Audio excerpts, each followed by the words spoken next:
I'm back on the coffee, T-Bow. Here we go. Look at this. Oh, wowie. Yeah.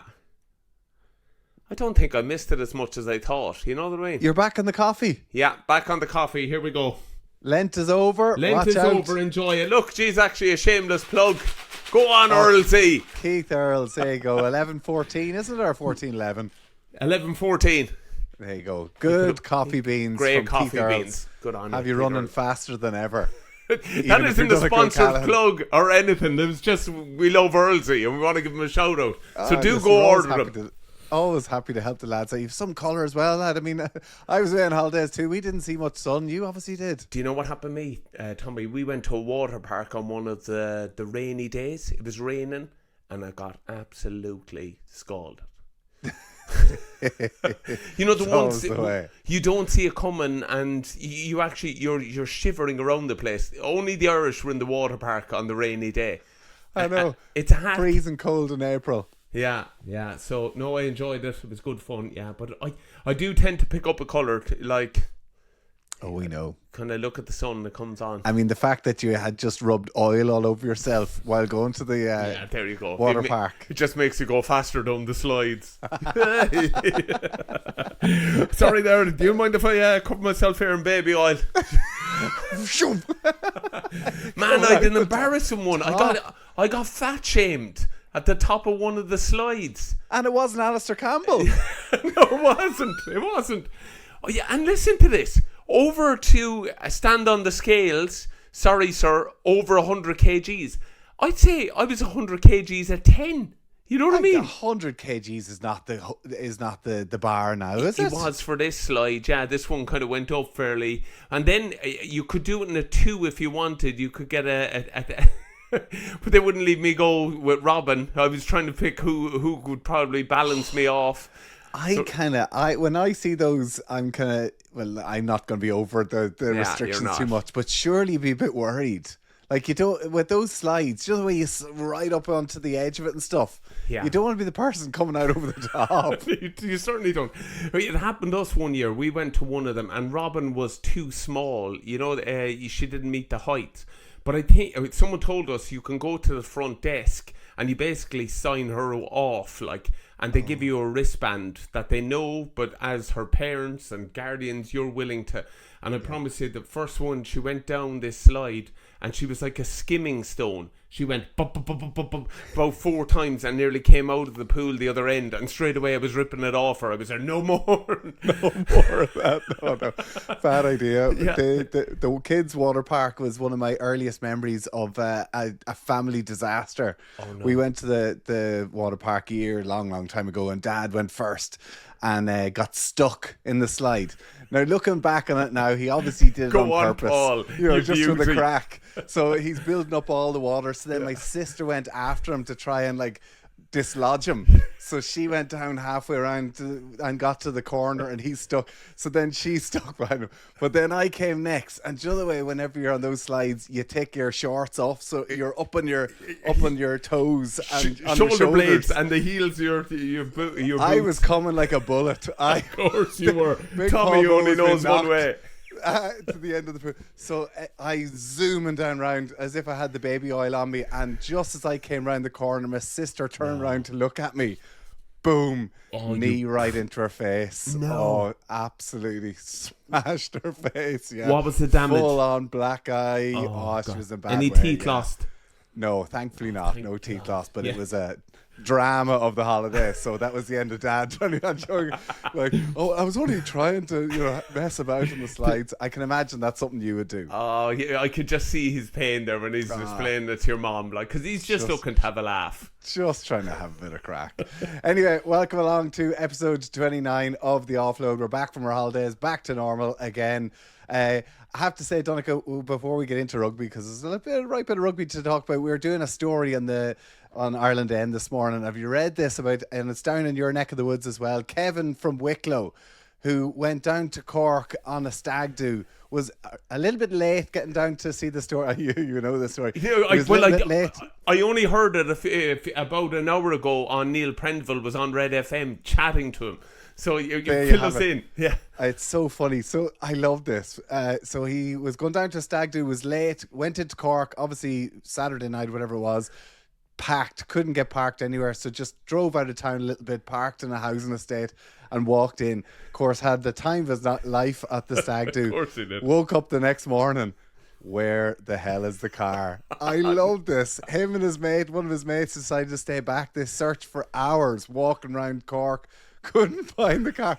I think it's 3 weeks. 3 weeks he still couldn't find the car. Yeah. He's found it this morning. Only an hour ago, he was on Red FM, and they've managed to find his car within 10 minutes. Because is it a Cavan Reg? It's a Carlo Reg. Carlo Reg, and he's quite close. Actually, where he parked was quite close to Virgin Media Park, so he's perfectly placed for watching the rugby. There you go. There you go. But I love this. He goes, first time ever on a night out in Cork. Great crack. But I can't remember where the car is. I've been to 59 estates. He went to 59 estates. I took the name of every estate we were in, and we were the whole day doing it. Very professional, to be fairness. But I can't find my car. So obviously, he's found the car. He's found the car this morning. One of the residents out in Ballyfian had spotted it, and they'd noticed it had been there for over 19 nights. And you know, one of these parks where you're kind of going, like, where people would know stuff. But I think I think the good news is there's no clamps, there's no parking tickets. He's able to come down, because he was coming down every weekend since the stag looking for it. And that's why he started keeping track of all the parks he was in. He was quite unfortunate because he was probably more the Douglas side. Right. So he was actually very close. You know what I mean? But God love him. God, I love that. Just the fear of a hangover and getting up and and then thinking it had been lifted or stolen or whatever else. Yeah, love it. Has that ever happened to you where you kind of you misplaced it? Or I told that story. Like, I come back to Dublin Airport every holiday and forgot where my car is, whether I'm B2 or D4 or wherever else it is, and you're wandering up and I'm there with the key fob, hitting the boot, trying to get the boot to come up and down, and the lights just, so there's like, obviously my car is parked underneath like one of the low things, and it's probably the boot is just smashing off the top of the roof the whole time. But listen, it's a weekly occurrence for me. Yeah. So what about you? I had a bad one Christmas, and now that we are educated better, I think it was kind of maybe a delayed concussion. Because it was over Christmas. I went into town shopping, and I actually managed to misplace my car. Or sorry, when I came back to the car park, I know this sounds weird, but I know this a bit just weird superstition. I park on level 4. I'll remember. Always. Yeah, I'll remember the car's in level 4. So try to find a reason level 4 so I don't have moments like yours. So I went into level 4, looked everywhere in level 4 for it, couldn't find it, went down to, you know, the place where the lads are hanging around. I was there, sorry lads, my car's been stolen, it's not here. They were like, show us your ticket there, and they were like, that's Paul Street, you're in Merchant's Quay. I was in the wrong car park, man. And you're blaming it on concussion. It's easier to blame it on concussion than stupidity. Jenny, I swear I took a knock. I would never do that. It's level 4. Which 4? It was a nightmare. There isn't even a level 4 in that car park. No, it wasn't an open plan. Very good. Yeah. Okay, well, I love that. Reunited with his car, and hopefully he comes down for many more stags. Yeah, good on you, Kevin. Fair play. Kevin from Carlow, or Kevin from Wicklow, I think he is. Another quick one I have to ask you about as well. We're both big fans of Traitors. Have you seen the UK celebs? Traitors is starting. Joe Marler, the loose head prop from Harlequins in England, is in it. It's a hell of a lineup. It's a brilliant lineup. Oh, I can't wait for it. And he would actually be deadly at it, wouldn't he? Would be good at it. Yeah. I'll go through some of the people. Charlotte Church is in it. Bob Mortimer, Kate Garraway, the journalist, Jonathan Ross. That's a good name. Joe Marler, Alan Carr, the comedian, Stephen Fry is in it. Tom Daly, the diver. And the knitter. And the netter, yeah. If I was around him, forget the diving, Tom. How do you do Pearl? The one goes where? That's going to be great. I cannot wait for that. So, it will be amazing. Do you know what though? Like if you watch an awful lot, because we played it in Worcester, an awful lot of rugby teams play it. Actually, did you see that our girls are playing it as well? The Irish women's team are playing it. There was a brilliant video clip the other. Like who thought Sam Monaghan was going to be a traitor? He's like the ultimate faithful. When they called her out, I was there. This is wrong. This is wrong. She's so trustworthy, Captain. How would you do that to us? How could you do it? Because there's an Irish one coming in. Would you are a prime candidate if they do an Irish celeb Traitors? Guaranteed. Right. Do you know what? The giddy side of me would love it. You know what I mean? Of course. But I don't think I'm best placed. I think there's better players than me. And sorry, Tommy, I'm going to be harsh on you, but I think there's better players than you too. Oh, I'm out. I'm terrible. You'd be a terrible lawyer.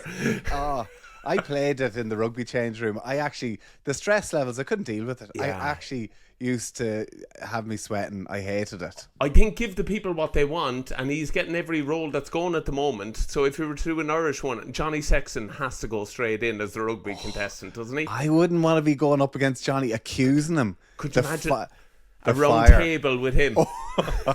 There'd be a lot of expletives put in. I've thought of my Irish cast. I'm going to run this by whoever's running it, Kite. I'm going to get on to Darren and Mairead and see what they make of it. I'm going with Brian Dobson, Defo, Bertie Ahern, Enoch Burke. Negotiator. Enoch Burke. He wouldn't leave. You're being evicted. I'm not going anywhere. Glenda Gilson, I thought was a good call. And then I think any of the Walshes. So you could go with Ted Walsh, Ruby Walsh, or Katie Walsh. One of them, not all. Okay. So you could pick Katie one of Walsh, those. get her in. Yeah, straight away. I think Claire Byrne would be brilliant. Do you know who I was thinking though? Sarah McInerney. She, have you seen her with some of the politicians? Have you seen her deadlifting, man? Well, Claire's ruthless too, to be fair. Exactly. Either of them. There you go. Show her. Yeah, okay. Well, listen, go with Claire. You're talking, number one box office. Yeah, great. I thought Joan Logue Cusack. Brilliant on the telly. Yeah. Brendan calls it as it is as well. Yeah. Do you know who's someone that I haven't seen in ages? Used to love him, and I'd love to know a little bit more. Gary O'Toole, remember with the swimming? Yeah, okay. Throw him in there. And then I thought Mick McCarthy. Yeah, okay. Yeah. And then we need someone from the kind of social. Oh, Joe Brawley as well goes into my one. Joe Brawley be good. Yeah, Joe Brawley good. Rashida, I think, would be amazing. And love to see Rashida. Yeah, brilliant. Be good to know a little bit more about people, wouldn't it? Aisling B as well would be amazing. Very funny. Yeah. Actually, I find her very funny, actually, yeah. She is. She's hilarious. And then I think we put in Garen Noonan just for the crack as well, don't we? Yeah, you're delicious. Do you know who I'd like, though, on top of that? I'd like Ardlo Hanlon to play Dougal. Man, that is so unfair on him. No, but I'd love the people to be kind of hammering him, and it's just like the face, he's the shock. I love that face, and he pulled his Dougal when the shock or something. That would be good. I actually and think Dustin. Yeah, I think an Irish one would be fairly good though. It would be good, yeah. I wouldn't want to go on. I think your worst side would come out on Traitors. Agreed. But sure, if you've played it, it does. Yeah. So a lot of those people who are going on to the English one, I mean, you get riled up in a way that you wouldn't be used to in this, and we could really see a few people really lose the run of themselves. So I actually am bet into that, so can't wait. So hopefully Joe Marler does the rugby crew proud. I think he will, because he's the right type of odd as well, isn't he? Yeah, definitely. He's as odd as it comes. We're all behind him in that. He'd be brilliant. Front rowers are particularly odd. Let's move on to I want to quickly mention the Women's Six Nations. They play against Scotland this weekend. It's the final round. They hopefully will win 3 games in a row, this Six Nations, which is just fantastic. They're a team that certainly are on the upward curve and beaten Wales last weekend 40-14.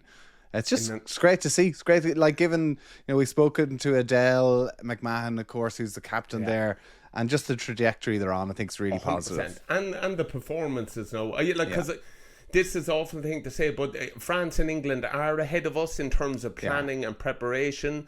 But I know this sounds defeatist, but we are rightly third, and hopefully a good result, you know what I mean, pulls us away from and starts bridging and closing that gap. Closing that gap, I think, is really important as well. So many good players, man. Because I thought it was wrong from Dorothy Wall to move from the back row to the second row.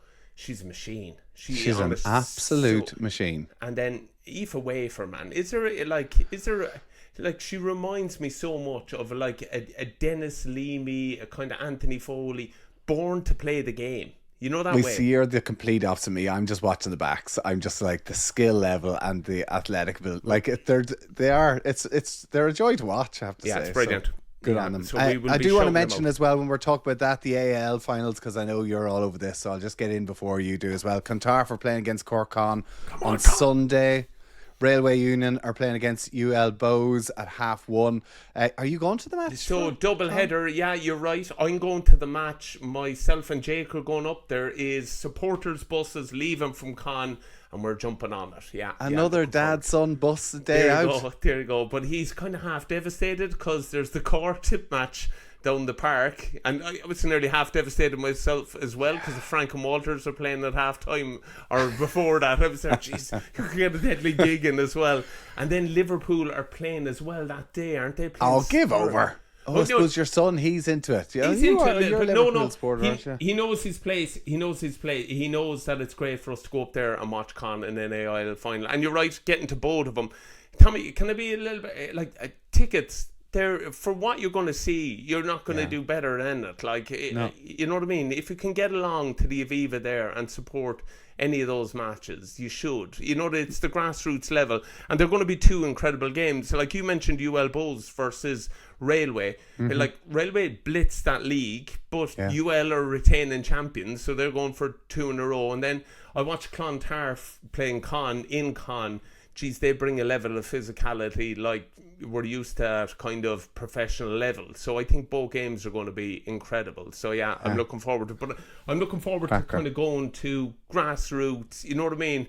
Knowing all your buddies that you grew up with and hang around with and around the club on the bus up and having a good one. There's something special. And would you go to the club much? Would you go to matches on a Saturday? Yeah. Yeah, I'm putting you under a bit of pressure here, am I? No, I do. I honestly think it's the most important level. I really do. I think it's so important. And you'd encourage people. Of course, we're seeing it from the other end now at professional level. But if you're into rugby, get down to your local club and just, you know what I mean, wherever it is. And just. That's where we all start, isn't it? We all then finish. You know, you get to see the high, bright lights, whatever else in professionalism. But the club is where that's the backbone of what rugby is, and where you learn the real culture, the values of what rugby is. Yeah. To be fair to the RFU, they have a good stream. This one is on TG Car, I think. But they also have a streaming service, so I was able to watch the Con Mary's match over in the water park when I was getting fat shamed. You watched it over there, right? I watched it over there. Jeez, hell of a game. Yeah. I can't believe they fat shamed you. Very harsh. Well, to be fair, 100 kilos, like that was a long time ago. When was the last time you were 100 kgs? No chance of being 100 kgs. No. And then I got this unrealistic thing. I was there like, do I want to make 100 kgs? But I don't think I do, man. No, you don't, man. You do not need to be 100. You'd be... Yeah. Yeah, no, I don't think it'd be a good look, actually. I think people that lose too much weight, it's not a good look. Maybe I shouldn't say that, should I? Well, can I name someone? My dad was giving me a hard time losing too much weight the other day. A lot of the players do, though. Like, I remember we had to go to something, and Mick O'Driscoll had retired 3 months and was out of the game, and we said, unfortunately, it was a funeral we were going to, and we said we'd wear our last year's suits. So Miko came wearing last year's suit, and he honestly looked like Tom Hanks in Big, you know, with the suit. And like, everyone for the day was like, is everything all right, Miko? You know what I mean? Are you okay? Just checking in on them. But yeah, you're right. When you're playing, you're probably bigger than you need to be. Oh, big time, totally. Like, I used to have to eat and eat and eat just to keep up the weight. Yeah. Of course, it is the URC this weekend as well. A couple of big games actually look forward to. Munster away to Cardiff. First up, Connacht, I think, are playing on Friday, as far as I know, against the Lions. Leinster playing against the Scarlets, and Ulster are playing against the Sharks at home.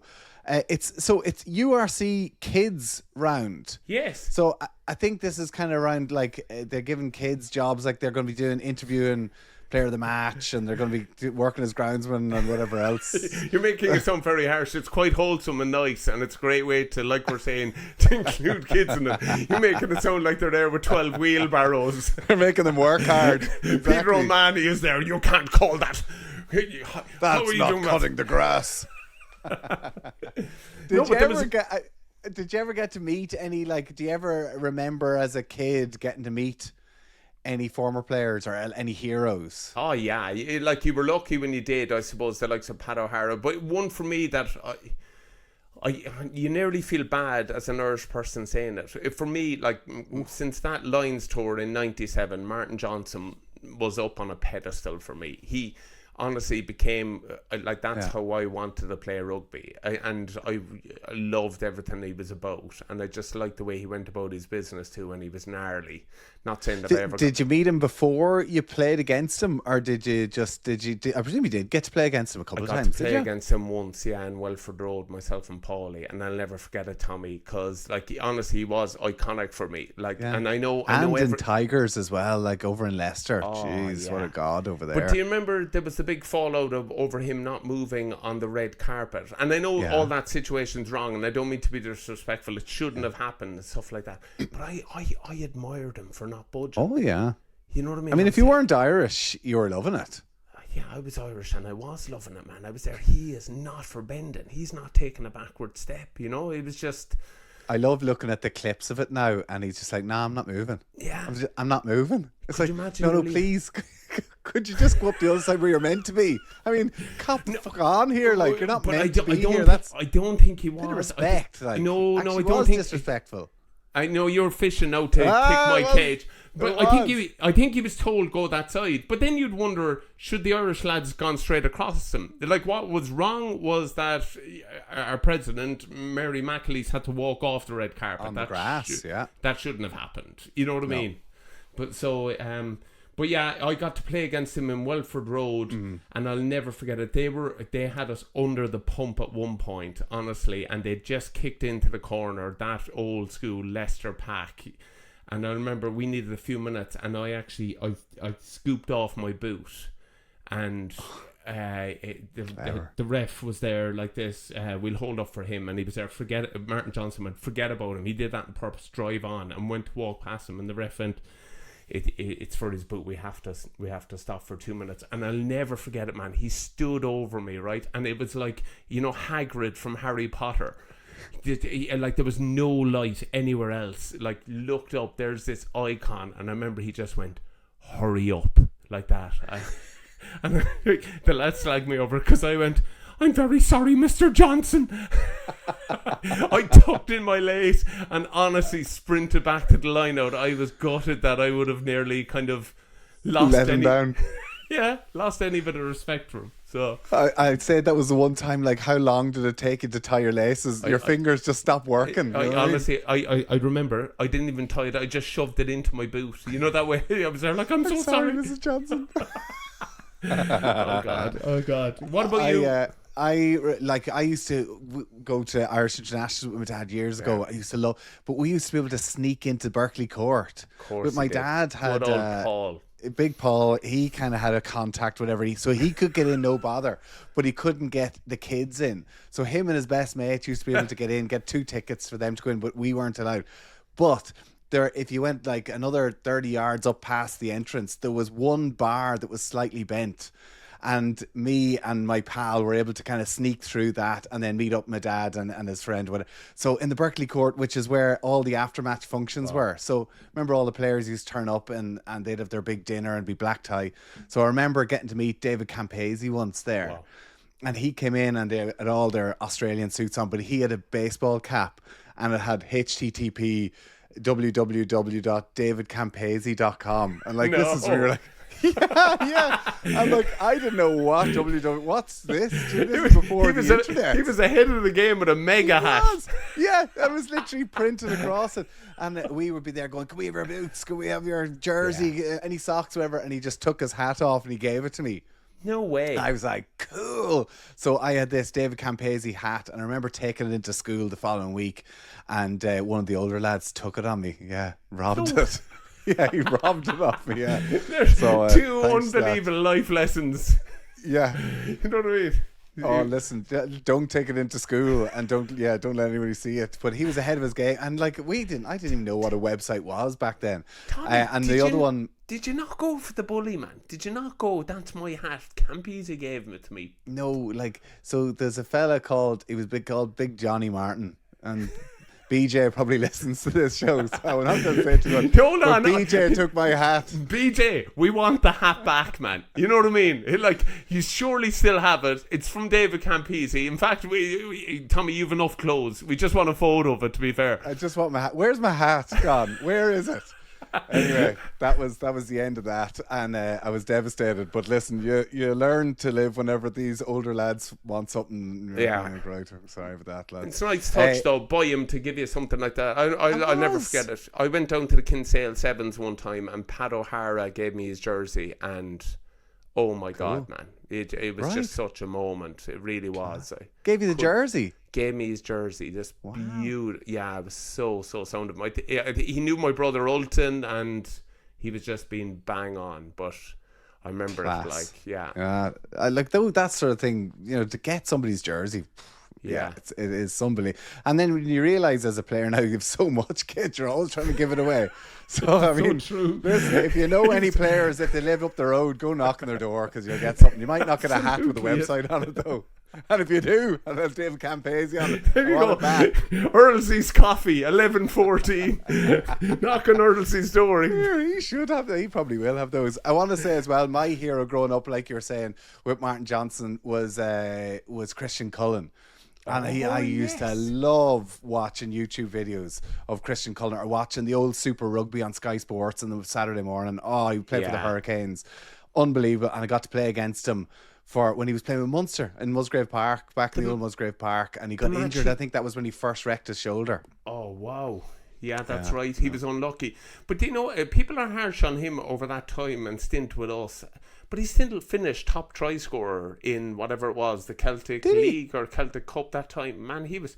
Do you know what his problem was? He was too far ahead of us. I'll never forget him running those upfield lines, and we were all like, "He's offside and he doesn't even know." And then 4 years later, coaches were there, after you pass, run upfield, and we were like, right. Oh, Christian Cullen was doing that 6 years ago, and we didn't even spot it. Oh man, he was. If you don't know much about him and you listen to this, go watch him on YouTube. Amazing. The other one was Jonah Lomu, went to Cardiff. I mean, Cardiff Blues just gone bust. But at one stage, they had the great Jonah Lomu playing on the wing for them. And me and Trimby always wanted to play up against him. And the way the fixtures were, we never got a chance. Why would you want to play against them? That'd be cool, wouldn't it? Imagine playing against Jonah Lomu. As he bumps you over, I don't Tommy, care. He would have ragdolled you. Honestly, front door. Totally. Mad. Over the top. Do you know what? It's mad how things change though, because you help out the Cork under 10s there. We were out in Muskerry, and one of the lads made a brilliant run down the wing, and he's kind of a forward, and you were there. Jeez, brilliant stuff. You were like Jonah Lomu running down the wing, and they all went, "Who?" And you're like, "Oh my goodness, man!" And so I made a massive point in it to show it to Jake like that. Him running over the English team, you're like, you could see their faces going, wow. But I suppose if we don't talk about people like that, you know what I mean? Man. I even watched John Lomu and Simon Gagan, the one man who was able to tackle him. If you watch Gagan in that World Cup, or in Lomu in that World Cup, and him over the top of Tony Underwood, over the top of De Glan, the whole lot of them. The whole English team, and then of course they played against Ireland. Imagine when the winger opts against them going, "Oh, are you having a laugh?" Yours. And it was Gagan, just got him by the ankles. I remember this was like folklore. Me and my dad just like, this is the most amazing thing I've ever seen. Yeah, amazing. Really, honestly, so good. Do you remember that computer game with him though? And he was so much bigger than everyone else in it. John Lomu Rugby, still the best rugby game. Unbelievable. Yeah. like a bunch of Sherman tanks. Yeah. Bill McLaren. Bill McLaren, What was yeah. it? That knuckled put him into Ward 5 of whatever it is. I hope not. That's a hope not, maternity ward. Classic rugby banter.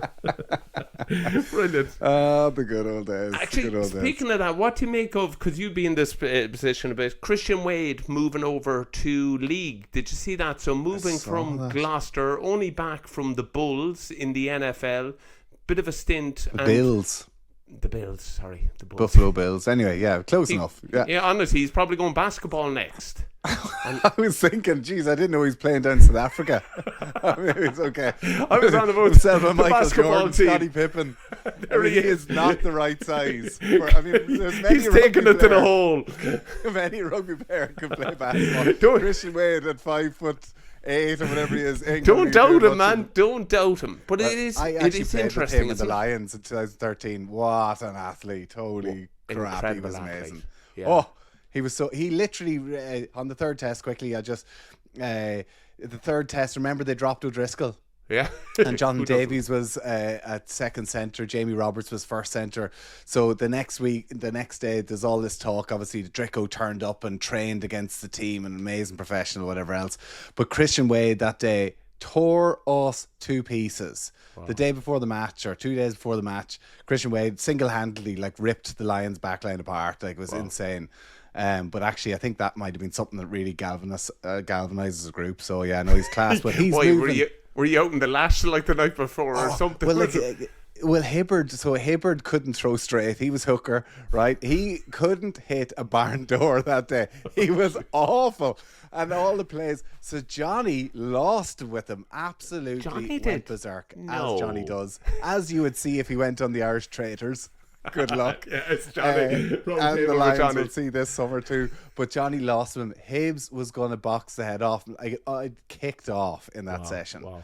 But you know yourself, like sometimes that's what you need before a big match. Like the pressure, the stress gets to you, and sometimes just releasing a bit of energy like that's good. Yeah, I always hated that though, that mentality of, oh geez, the captain's run was an absolute disaster. We'd be flying tomorrow. I was like, oh geez, no. Yeah, no. I needed the security of knowing that we're all on it.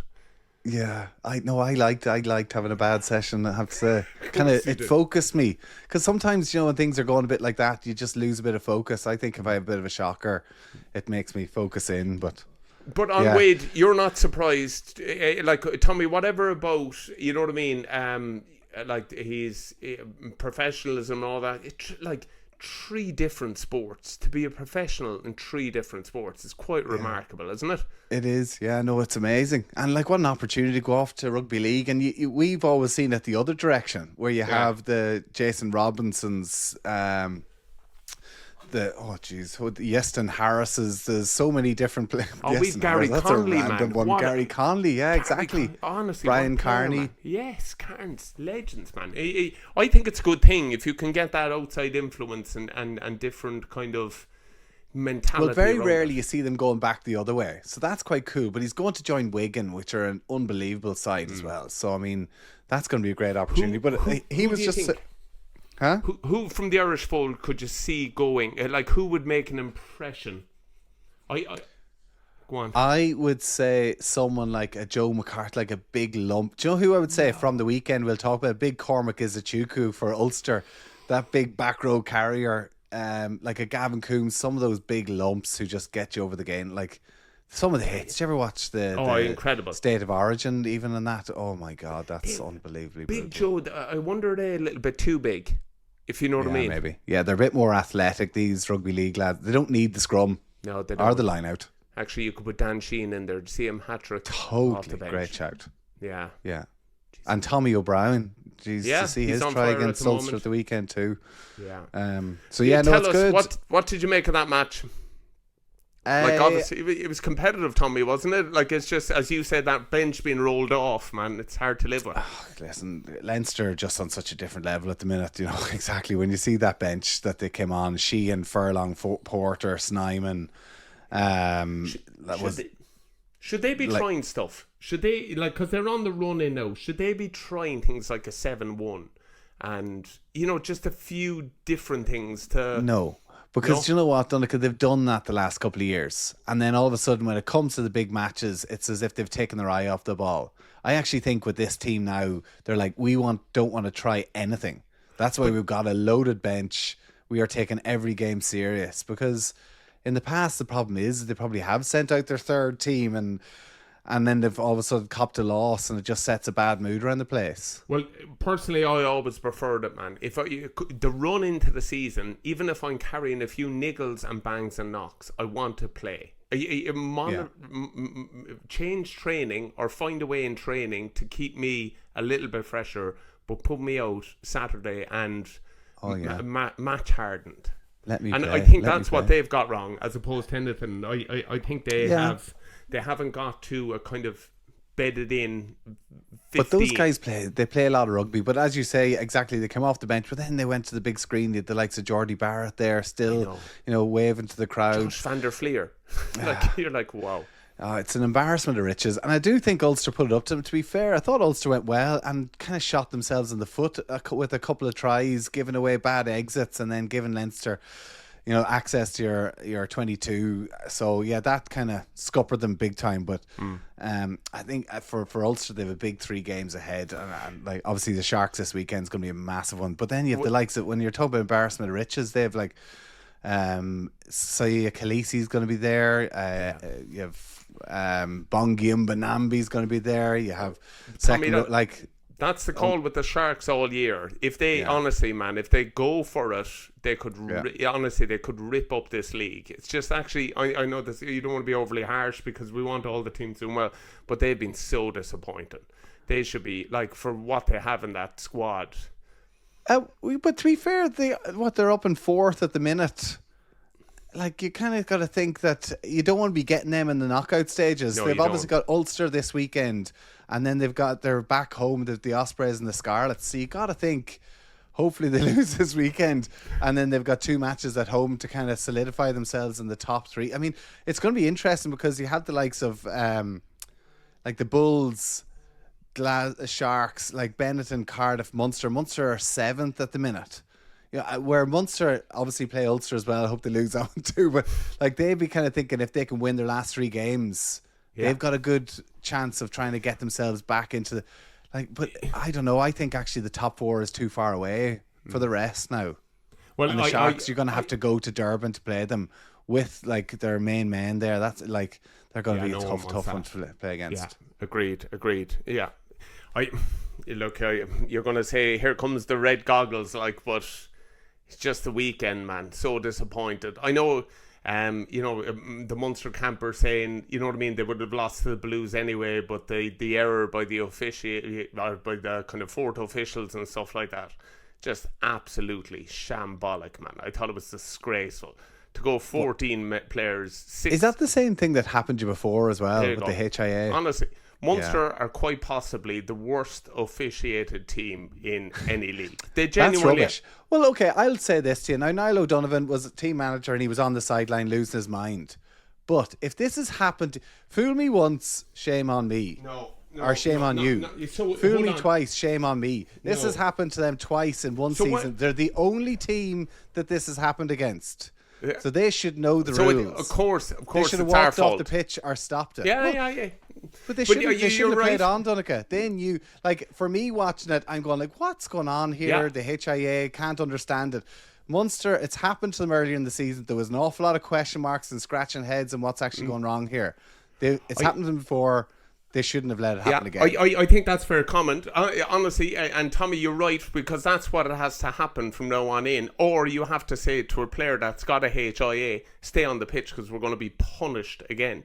Like the equivalent. No, well, obviously, someone with a HIA, you can't encourage them to stay on. That's a silly thing to say. No, sorry, but I'm just saying the point is, I know if I'm a player on that pitch, when he's going off, I'm going, ref, that's HIA, and you're making every point of it.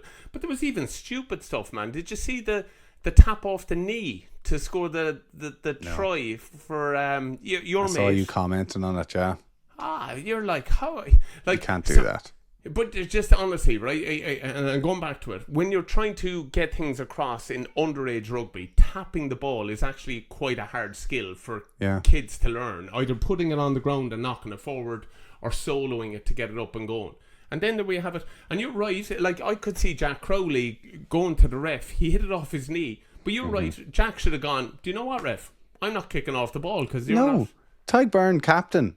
That's you, man. I do think, right? I do think it's an unfair position to put those players in, because genuinely, it's not their job. And we all chat about respect for the ref, and everyone gets up in Tadhg's grill when they're there, like he's a terrible way with the refs. But no, you're right. You just actually have to go, do you know what? No, we're not playing. We're not kicking off. This is it. And like, our Niall O'Donovan walks onto the pitch, and the referee loses his mind, and he says, "No, this." I know he was, but they like. It's the second time. It shouldn't have happened. Anyway, listen, that was a bit of a blunder. Sorry, Tommy, a massive blunder, because we're talking about the points now, right? Yeah. And like, that's the first South African team that have won in Thomond. You know what I mean? And like, we know how tight money is, right? And if that costs you like a top 4, or even worse, you're up, man. You know what I mean? Well, it was an 8-point swing almost, because the Bulls now are up to 54th. They've pretty much secured, you got to think, 3rd place in the league. Munster then down in 7th, really needing to win their next 3 matches to get them back into it. Yeah, and like it's really, Tommy, it is actually getting interesting, because there's only 3 matches. Leinster have it; they're well ahead, right? Munster are 3rd. You have Ulster then, who are down in 10th, and then you have Connacht then, who are 12th. But between Connacht, who are on 35 points, and Munster on 40 points, it's only 5. Like, that's like, there's an awful lot to play for here to get into Europe, to get into that top 8 next season. Yeah. And for Ireland, Jerry Thorney wrote a good article you were talking about as well during the week, about how up until 2 years ago, Irish provinces would have always been in the top of the league. Now, obviously, the South Africans have come in, but the likes of Benetton are up there, Cardiff are up there. Like, are these provinces, are we going downhill a bit? Like, we're certainly not as enforceful as we have been in years gone by, and that's something I think David Humphreys has said as the head of performance. He said that these 3 provinces you've underachieved. Yeah, and you can't shy away from it, Tommy, because you can deflect and you can look to others, you know what I mean, and you can kind of make excuses, you know what I mean. Like, I love that all the Munster camp went, no, like, you know what I mean, that wasn't the outcome of the game, and I do think they possibly believe that in ways too, you know what I mean, that the Bulls, like, physically they were better, you know what I mean. But and this is the problem with Munster, Donncha. It's not really that, like, that was a bit of a disaster, but Munster have been a bit too up and down. Like, they have a hell of a squad, they're a hell of a team. Like, and even just going back to that, like, Munster, Ulster and Connacht have all lost more matches than they've won this season in the league. When have you seen that? Yeah, you know, like, Munster and Ulster both won 7 but lost 8. Connacht won 5, lost 10. Yeah, like, that's a sad reflection of where we are, and going into this weekend with the matches that they've got, like, it's and Connacht as well, away from home against Lions, like, that's going to be a tough one as well. They've got Edinburgh and then Zebra away, yeah, so they could do something though. Like, if you said to Connacht before that tour, you come home with 7 points, they would have bit your hand off, wouldn't they? And like, they've Lions up next. Totally. I mean, and for Ulster's point of view, like, they need 2 wins from 3. We've got like Sharks at home, Munster away, Edinburgh away. Like, that Edinburgh against Ulster match at the last game could be who's going to make it into the top 8. And it's a really difficult time as well, a time of the year, isn't it? Because you're in a gap, or you're navigating the kind of effects of, like, Ulster. How many lads did they leave go there during the week? Was it up on 8? 7 players. I think it was 7 senior players, or probably 3 or 4 senior players. So you have the likes of Alan O'Connor, Andy Warwick, Kieran Treadwell, John Cooney, fan favourite, Reuben Crothers, a young player there. I mean, like, listen, a bit of experience certainly gone, but I think from Ulster's point of view, one thing Richie Murphy's done this year, he's brought through a lot of young players. Agreed. And I think when you're losing now, listen, Alan O'Connor is a captain, really, really influential, and you probably know this more than anything. It's not really what he does on the pitch, it's actually behind the scenes. He's a guy who drives the standards. Yeah. But he's retiring from the game, the body's done, so he's stepping away. The only thing about that, though, losing that type of experience and in that position, like you mentioned Cormac there, that fella is incredible. He really is. But I think he's a 6 man. And he's going to get lost at second row because you even need there, if you know what I mean. Well, I saw Ferris saying that at the weekend as well, and like he is in the mould of a Ferris, I think, in a 6, just big, powerful ball carrier. Like that try he scored, I mean, to finish that off is amazing against Leinster. But Ulster need him as a second row. I mean, if you have Ian Henderson fit, you have Cormac Azuchuku there. And Ulster hopefully bringing through a couple of the younger guys as well. But like that's the one thing Ulster do have. They do have some really good back rowers, so they don't really need another one. No, but that's Irish rugby, isn't it? You know what I mean? I always feel bad about it with back rowers, but like you know, when we come to central contracts, you wonder, is that the area you cut? Because you know what I mean? It's like buses. There's always another one. They're like back rows are all over the place. No, there's high quality, of course. You know what I mean? Yeah, but look at him. You're right. Cormac there, like he just, if that fella got a run, like not just in it. Look, we chat about the finances and stuff like that, but imagine if you brought in an early second row that would allow him to actually play in a position where he could. But everyone wants an early second row. Donncha, like an early second row is nearly more sought after now than an out half. Like, Jimmy, that's like these Ebenezabets, like if you think about gnarly second row, like even a John Klein, whatever else, but like if you think about the quality of second rows in Ireland, like we mentioned Joe McCarthy, Ty Byrne, James Ryan, Henderson, maybe before he was injured all the time. Is it true? Like we do have some very good second rows, and Ulster, of course, I'm sure would love an enforcer. Like that's, but I just think that when we're talking about finances now, I think to bring in an enforcer second row now, you're going to be competing with the big English and the big French clubs, and that's going to be really difficult. Yeah, you're right. You're not wrong. Listen, I think obviously Leinster they're just walking at the minute. They're away to the Scarlets, home to Zebra, then Glasgow, which is going to be an interesting one as well. See if they can get anything back. And Connacht, can they turn like? Come on, I don't know. I just think 3 games to go is when the URC starts to really heat up. It's going to be really interesting. Yeah, and you're right. Look, we won't take away from the fact that it's probably been a disappointing season, and now's the point to kind of say, okay, the excuses are there if you want them. But now's the time to grab it by the balls and actually just secure something for yourself. And like whatever about management and you know what I mean, and finances and stuff, as players you have to be ruthless fuckers. You really do, and you have to drive it. And there's areas where they can all drive it, isn't it? I'm chatting about the Ulster, Connacht and Munster, you know, over the next few weeks. Like if Connacht, you know, as a playing group, you can pull that circle a bit tight and just go. Our defence is not up to scratch, lads. You know what I mean? And like we're not chatting about systems and busts and stuff like that. Their ability to say in the fighting defence is quite disappointing for what they're all about. And you know, and they're so good in attack at times too. So you know, it's just so frustrating. They self-harm so much, and like you could do it across the board. Munster's line out, stuff like that. You know, inconsistent. Ulster giving away penalties, so frustrating. I tell you what will be interesting. It's going to be a fun podcast next week. Because if Ulster do beat the Sharks, right, they're pretty much going up into neck and neck with Munster. If Munster were to lose to Cardiff, Cardiff are ahead of them in the league by a point only, but that's Cardiff or Munster away from home.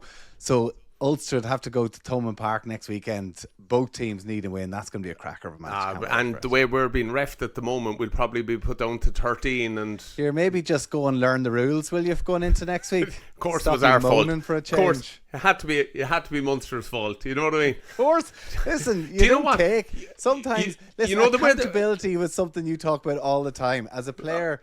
You know, you can't control the referee. Who's the most famous Munster man of all time? Roy Keane. Do your fucking job. Ref, do your fucking job. Like, you know what I mean? Just count how many players are on. That player went off for a HIA. So to look after player welfare, we're going to leave it. Look, I'm not even going on about it. Yeah, like it's wild.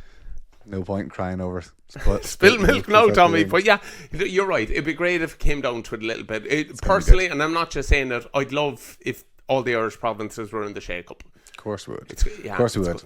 Listen, that's episode 29 of the Offload. Please do send it on to your mates, and even just send us a few messages if you want us to maybe answer a few questions next weekend ahead Ulster against Munster. Yeah, there's a couple of there was a few Leinster ones, wasn't there, last week? Ooh. why are you all so negative in Leinster? You weren't Jog happy. on. You're off the old Christmas card list with the Leinster supporters. I tell you. Absolutely. Even enough What is cheerleaders. it you got against them? Like, oh, I don't so have harsh, I don't have anything against them. You know what I mean? But one thing I'll say though, Tommy, nothing's changed from when we were playing. You just have to, honestly, you have to like that. Those advantages were always there. Now, well, I just want to say that I do believe that, remember, because the whole thing with Leinster last weekend was you were saying that them announcing Rico Ioane was them giving the two fingers up to the RFU with central contracts. I gather he wasn't meant to be announced until the end of the Super, another couple of weeks, but Ioane actually leaked it on his own social media. Brilliant. Which is not a good start for going into a culture like that. Well, I'm not going to start a rumour, but I heard Johnny Sexton has access to his social media and then he put it out.